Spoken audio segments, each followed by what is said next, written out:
Hello there, guys. You are now looking at the next episode. We actually came up with a name for the show. What's on the menu? And that's definitely not me who trademarked that. That was your fine lady who came up with that. I loved it. I thought it was great. For this. What's that? That was such a canny name for it. I was like, yeah, I'm so doing that. That's so good. She's good with stuff like this. So yeah, but I don't want to get like obviously you don't want it to get lost in the grapevine because obviously like Mobility WOD changed its name to the Ready State, so it wasn't getting lost in translations. I don't know, but hey, WOD's on the menu. I think is pretty canny. So what do you have for us today, Chef? So keeping with kind of like the theme of what we've done and doing stuff that's kind of quick and easy and accessible and things you can do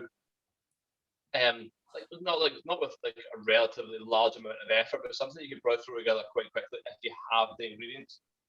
So we're gonna do a chickpea coconut spinach curry.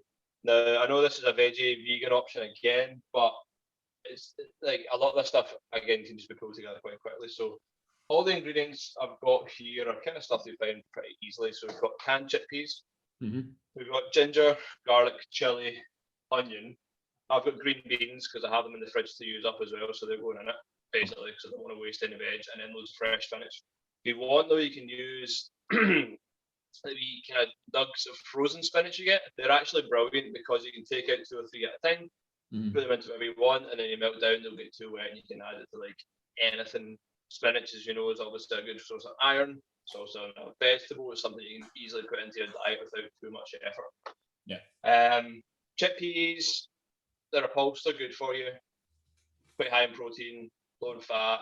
I don't know what the glycemic index is like. I'm not really that up to scratch on that kind of stuff. But yeah we've got kind of pretty straightforward thing. So yeah, I think this is definitely curry. I'm going to start with like the 3 ingredients that I always like to put in a base of curry. That's chili, ginger, and garlic. So, but again, I'll get quantities for all this stuff up. I'm going to like chop some bits and pieces and me and AK can have a chat about random stuff while I'm doing this. Oh, we love the random stuff. We love the little random.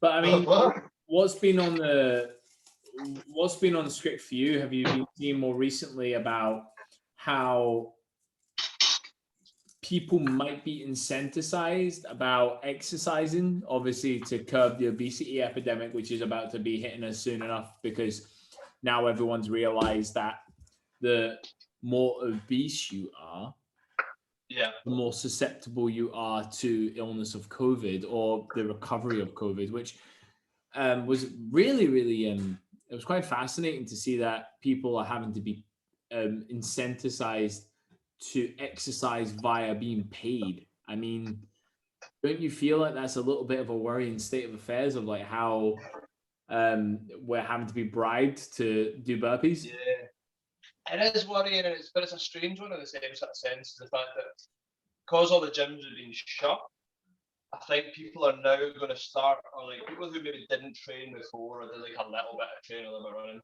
are going to be of the mindset of like, oh, I couldn't train because the gyms were shut.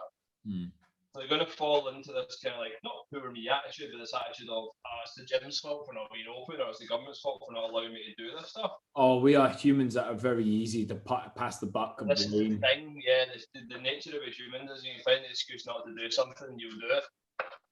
And it's a hard thing to, as you know yourself, it's a really hard thing to untrain somebody that doesn't want to train. It's hard to change their mindset and actually keep them in that kind of like golden ratio of like eating properly, training the way they want to train, and then keeping self-motivated with it. And that's the hardest thing I've struggled with, and I'm quite happy to admit, I've struggled with self-motivation and keeping some sort of level of fitness going throughout the pandemic. However, more recently, with some of the virtual challenges that have come up, I've actually quite enjoyed, entering at them and actually seeing your progress, because you obviously get like me. You know yourself, you're doing the Route 66, I'm doing it as well. I'm doing it for a lot longer time than you are. It's kind of nice that you've got this trackable kind of thing that shows your progress and stacks you on a map and things. So that has actually been in the back of my head. That's something I need, focus upon myself. And it's been a nice guide, but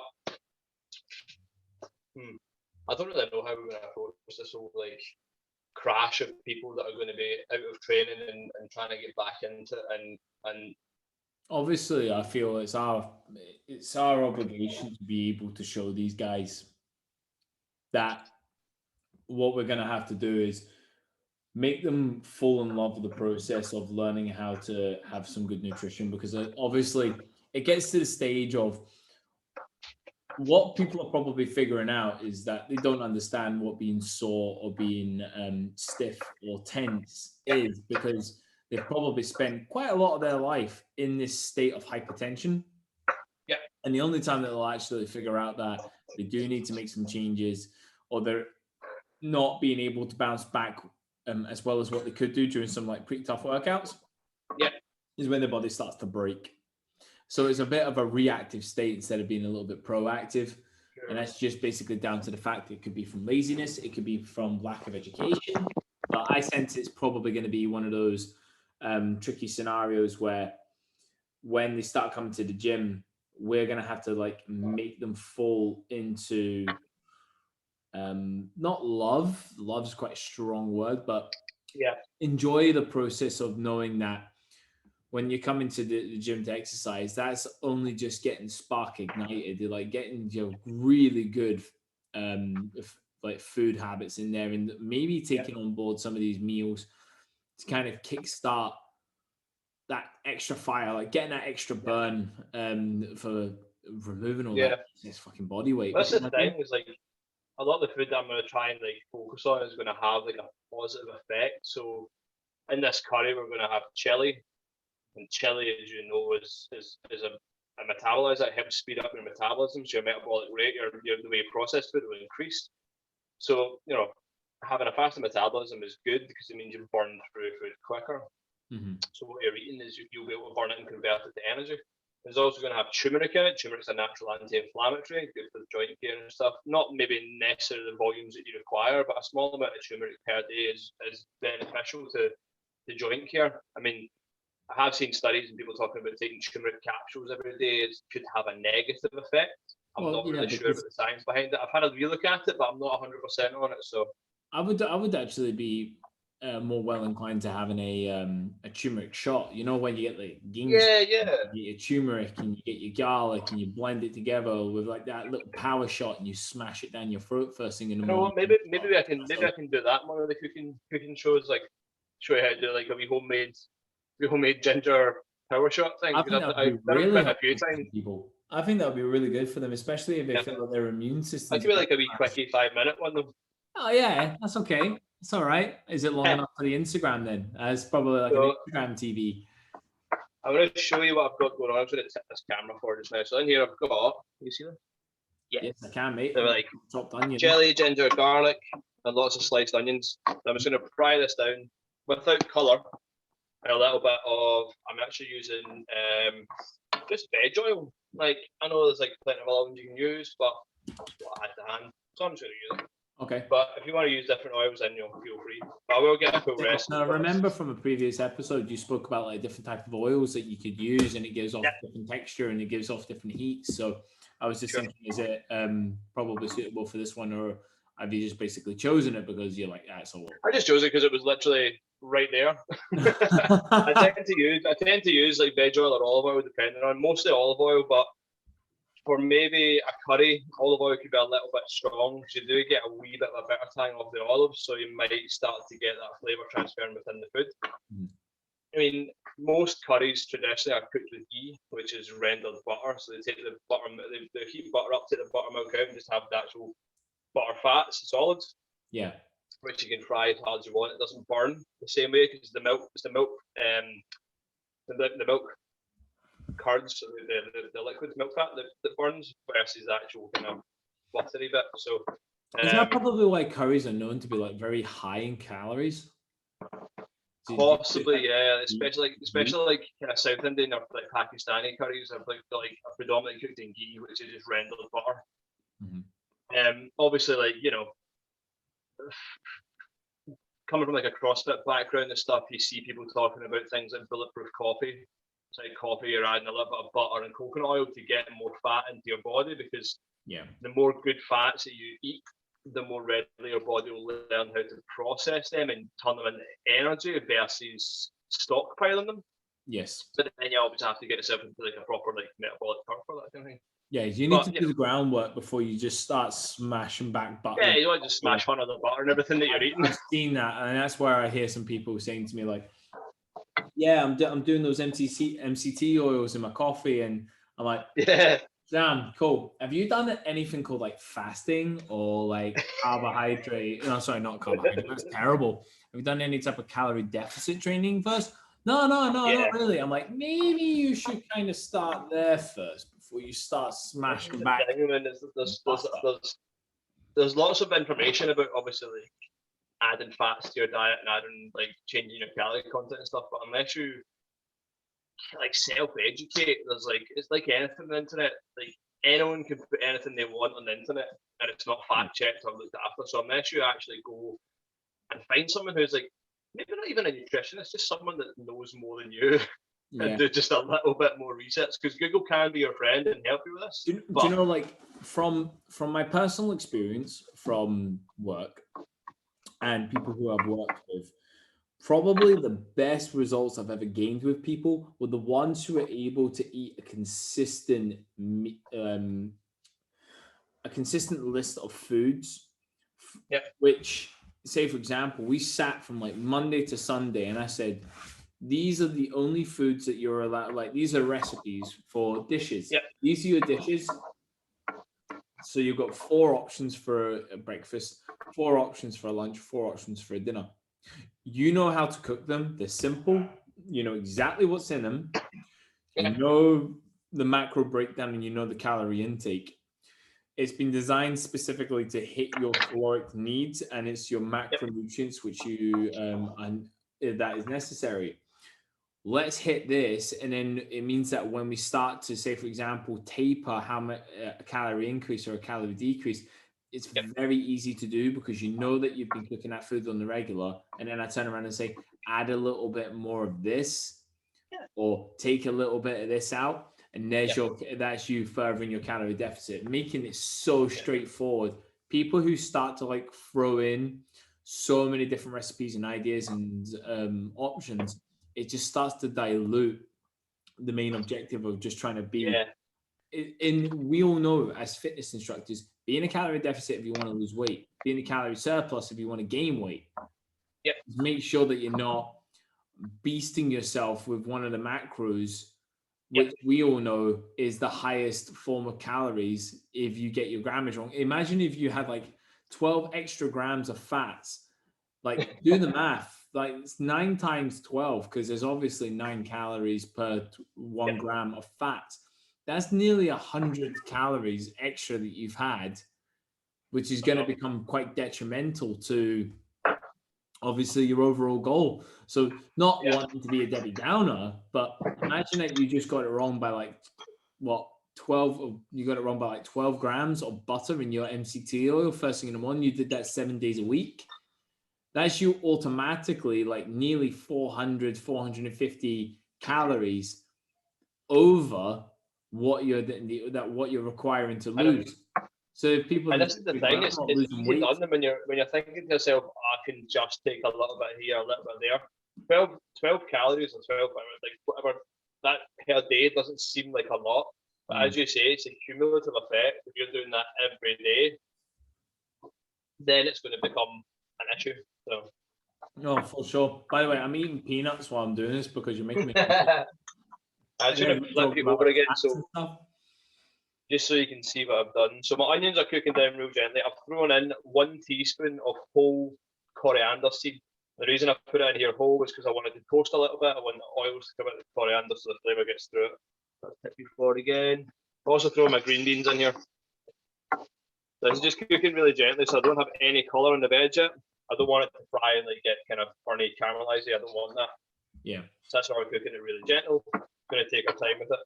So I've got a wee spice blend made up here with gara masala, turmeric, like Goan style spices. So quite aromatic, quite kind of bang on. I've also got a little bit of a secret weapon here.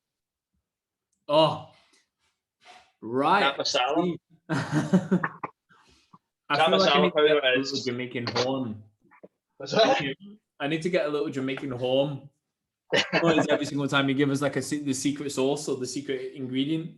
Yeah, the secret Always chef special ingredient of the week. And so I'm going to throw all my spices in here just now. So I'll put down the exact quantities for all this stuff on the recipe. But for now, throw in what I've got here. I'm also using, I find this really useful actually. So you can use a can of coconut milk, which is about, I think it's like 300 ml or so. Okay. I'm using this stuff. It's coconut milk powder. All right, okay. So powdered format is exactly the same as normal milk powder, except this is coconut milk. So you literally just put it in water, rehydrate it, it turns into coconut milk. The reason I use this is I can add it to other things and still have the benefit of the coconut flavour and the kind of sugars that are in it, but without having to keep loads and loads of cans of coconut milk, and also without making things too wet. So it's good for like baking and stuff as well. So, just in case you're wondering. I think that's quite a good little option. Got masala.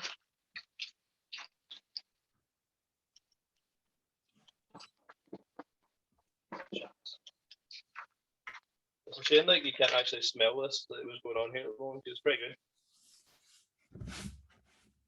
Yeah, we need to like make sure that we've got that like the smell. Like it's very difficult for people obviously watching cooking when it comes to to obviously finding out what's a good little choice. I'm starting to get really dry throat eating these peanuts. It's just the peanuts. So I put in all the spices in with the veggies now, and I'm going to fry them for a wee minute or two just to get the flavour all kind of like activated and get it all kind of forced into the veg. Mm-hmm. So again, I'll show you what this looks like. Just oh, that's coloured up quite nicely as well. Yeah. So that's the turmeric and the gara masala and stuff. So it's going to give the turmeric's going to give it a nice yellow colour as well as that kind of feels. So I've got 400 grams tin of chickpeas. It's going to go in. Are they obviously just baked in water? Sorry, are they basked in water and then would you just chuck them straight in? Would you drain the chicken? Oh yeah, drain them first, man. Drain them. I need to get myself some headphones because every time I'm cooking here, I can. No, I love it. It's probably because you're hearing the sizzling of the pan. Well, that's exactly it. I'm just like, it's just because I want to get my moustache close to the screen. Oh, dude, I am so totally like digging the stash. But we missed last week's episode, but this just goes to show you guys in the space of 2 weeks, Chef went from clean shaved to something probably that Miami Vice would be proud of. Like my beard hasn't like really changed much. I know that we're like some like kind of going off, but I mean my hair is like going on another level. Like I'm starting to get to the stage of it is ponytail material. But I mean, I don't like please do not Andy with a man bun probably is that do not do a Noah Olsen top lock. Step too far. That's far too far. I would respect you if you had like a mullet, but not that. Oh right. I might dish a mullet out for the open. Do it, man. I might just do that. Party at the back. Well, yeah. I don't know how Bex feels about that. Like, if we can get enough people to like hype it up, I might just go for a mullet. Do it and don't tell her. Well, just do it and don't tell her. Like, remember, I'm not married to Bex yet. Like, I'm still technically able to be refunded. So let's make that happen. You know. I can't imagine Bex asking for a refund. Well, right. You never know. You never know. That could be the thing that tips her over. She might just look at me and be like, "What is that thing? What is that monstrosity?" Nah, do you know? I think they push it. It would be if you did like a rat tail, just like the wee really thin ponytail. I think that would be the killer. Well, right, so I've thrown my coconut milk in here. I'm gonna bring this up, like a gentle simmer, and cook it for maybe 5 minutes to get a bit of tenderness in the veg. I'll just show you what we've got going on. Oh, now that's starting to look decent. The cream is really good there, buddy. So this is going to be a bit of a strange one for everyone. So I know people who have had like you go to like an Indian, you get a curry from an Indian takeaway. You'll have like a really thick, rich sauce. Mm-hmm. That's more of what I would clarify as like a British or like European style curry. because they kind of made it to suit British taste. So they have like a really heavy, like onion-based curry sauce, which is quite thick, and they add other flavors to it. This is not going to be like that. The sauce is going to be a little bit thinner, but it's going to be full of flavor. Just because I'm not using any thickening agents and I'm not putting any like potato or corn flour or anything into it. But I'm doing that on purpose because I want it to be kind of a little bit loose. So when you put it in rice or with something else, it's going to bleed flavour into anything else. Oh, that's good. Because I was kind of thinking to myself, like, do you know binding agents or anything that they feel like makes it a thickener?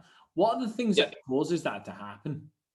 So, like for food to be thick, so there's ways and means in which you can do it. The easiest way to do it is to like put some mashed potato in something. If you want to thicken a sauce up, just put a bit of potato in it and mash it through it, and that'll the starch from the potato tighten things up. Aye, Other way is like puree and onions. Onions will give it a thickness, and that's how you get like a curry base. So if you wanted to make like a base curry sauce, you know, like you get like chips and curry sauce, if you've ever indulged in such a thing.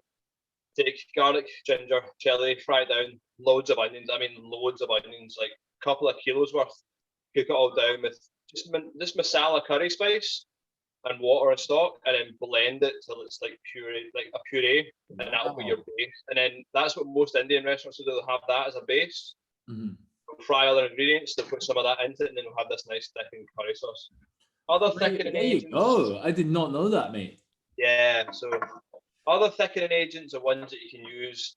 Corn flour, you just basically take this, like it's milled up corn, take that, blend it with water, push it in, and then just bring it to the simmer, it will thicken up. There's another one called arrowroot. The difference between they both work the same way, corn flour and arrowroot. Corn flour needs to be cooked in order to thicken, so you can't just mix it and put it in something cold and hopefully it will thicken. Arrowroot will thicken something chilled. You can do like, if you want to make like a beef stew, you can use some flour. So you like flour your beef, fry it, your stock goes in, and as the flour cooks out into the sauce and the gravy, that then thickens it because of the gluten within the flour, and you get that kind of nice thick gravy feel. Right. I mean, there are other thickening agents. There's a Japanese one called kuzu, which is again, it's a root starch. They take it comes in little flakes. You have to heat it up and like melt it, and then you can use that again. I think it needs to be cooked. So you just like furiously writing down all these things I've given you. No, I am. I'm writing them down there. Brilliant, man. Yeah. So I mean, there's a loads of different things you could use as a thickener or a binder. But yeah, those are the ones. I mean, if you just want to tighten something up like easily, corn flour is your best bet, as long as you give that a good cook out, because otherwise it will feel powdery in your tongue. Yeah. You know. So. That's good then. But yeah. But that's my I think this is a good, like, I'm being so biased here. I'm actually really enjoying this episode because we're dropping like small little subtle knowledge bombs that everyone doesn't know. Yeah. To be honest with you, I think all that we've done is just teased everyone to go and make themselves some chips and curry sauce now. Right. So final ingredient is going to be spinach. So I'm just taking fresh spinach. I'm going to chop it a little bit. Okay. I'm just going to throw it straight in. Beer advised though, with fresh spinach, as soon as it starts to cook, it drops a lot of moisture. Yeah. So if you want your sauce to be thicker, reduce it down a little bit further because the water bleed will make it wet again. Like mine at the moment, I don't know if you can see this. So I've reduced this a little bit. Yeah. I've got like a little bit of thickness. Yeah. Can you see that? Yeah, you can see just a little bit. It's like maybe like syrupy.